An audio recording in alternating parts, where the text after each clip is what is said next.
एक कहानी ऐसी भी। आइए सुनते हैं आज की कहानी, घमंडी का सिर नीचा। प्राचीन काल की बात है। किसी गांव में चंद्रभूषण नाम का एक विद्वान पंडित रहता था। उसकी वाणी में गजब का आकर्षण था। वो भागवत कथा सुनाने में निपुण था। उसकी वाणी से कथासार सुनकर लोग मुग्ध हो जाते थे। इसलिए उसके यहां हर रोज कथा सुनने वालों की भीड़ लगी रहती थी। दूर दूर से लोग चंद्रभूषण से भागवत कथा सुनने आते थे। उसी गांव में एक दूसरे पंडित जी भी रहते थे। नाम था नमियार।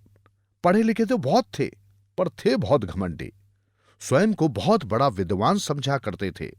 सोचते, कहां कल का छोकरा चंद्रभूषण जो अटक अटक कर कथा पढ़ता है, और कहां मैं, शास्त्रों का मर्म जानने वाला पंडित। किंतु जब भी नबियार चंद्रभूषण के घर के सामने से गुजरते, उसके श्रोताओं की भीड़ देखकर उनका मन ईर्ष्या से भर उठता। मन ही मन सोचते, ये चंद्रभूषण क्या जादू करता है कि दिनों दिन श्रोताओं की भीड़ बढ़ती जा रही है। ऐसी तो मेरी नाक नीची हो जाएगी। मुझे कुछ करना चाहिए। एक दिन की बात है, नबियार थके हारे घर लौटे। भूख भी जोरों की लगी थी, लेकिन घर आकर देखा तो उसकी पत्नी दिखाई न दी। एक दो बार आवाज भी लगाई, मगर चुप्पी छाई रही। अचानक नबियार का मन आशंका से भर उठा। कहीं मेरी पत्नी चंद्रभूषण के यहां कथा सुनने तो नहीं चली गई। ईर्ष्या और क्रोध से नबियार के नथुने फड़कने लगे। एक एक पल उन्हें हजारों घंटे के बराबर लगने लगा। जब राह ही नहीं गया तो वो चंद्रभूषण के घर की ओर चल दिए। चंद्रभूषण के दरवाजे पर पहुंचकर नबियार ठिठक गए।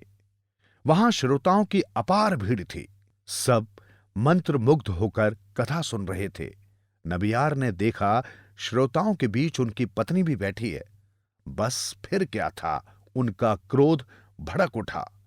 वो दंदनाते हुए चंद्रभूषण के आसन के पास पहुंच गए और चिल्लाकर बोले, चंद्रभूषण, तुम दुनिया के सबसे बड़े मूर्ख हो, और तुमसे बड़े मूर्ख ये सारे लोग हैं जो यहां इकट्ठा होकर तुम्हारी बकवास सुन रहे हैं।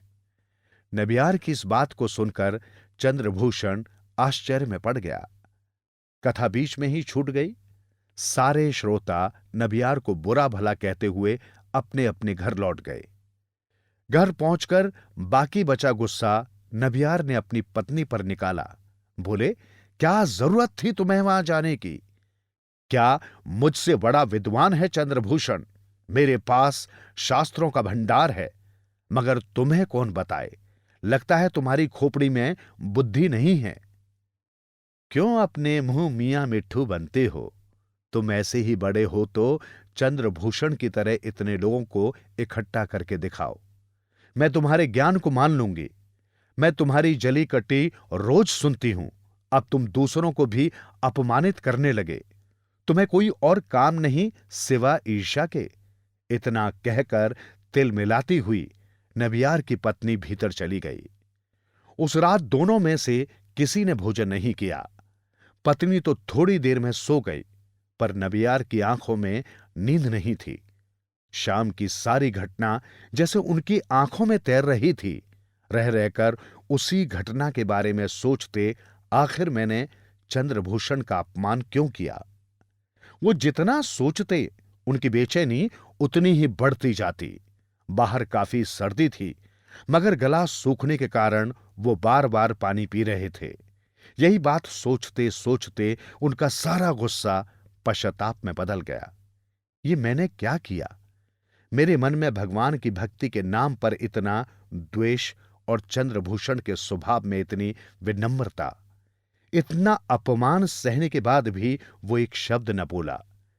जैसे ही भोर का तारा दिखा, नबियार ने पश्चाताप प्रकट करने हेतु चंद्रभूषण के घर जाने के लिए दरवाजा खोला। उन्होंने देखा, चौखट के पास कोई व्यक्ति कंबल ओढ़े बैठा है। वो जाड़े से सिकुड़ रहा है। जैसे ही नबियार ने कदम आगे बढ़ाया, वो उनके पैर छूने के लिए आगे बढ़ा। ये क्या करते हो? कौन हो तुम? कहते हुए नबियार पीछे हट गया। उस व्यक्ति को ध्यान से देखा। सामने हाथ जोड़े खड़ा व्यक्ति और कोई नहीं था, कथावाचक चंद्रभूषण ही था। जब तक नबियार कुछ कहते, चंद्रभूषण बोल उठा, आपने अच्छा ही किया जो मेरा दोष मुझे बता दिया, लेकिन लगता है आप मुझसे अभी तक नाराज हैं। मैं रात भर यहां बैठकर आपका इंतजार करता रहा। शायद आप बाहर आएं और मैं आपसे क्षमा मांगूं। नबियार तो पहले से ही लज्जित थे। उन्होंने लपक कर चंद्रभूषण को अपने गले से लगा लिया। बोले, भाई, दोष मेरा है, तुम्हारा नहीं। मैं घमंड में अंधा हो गया था।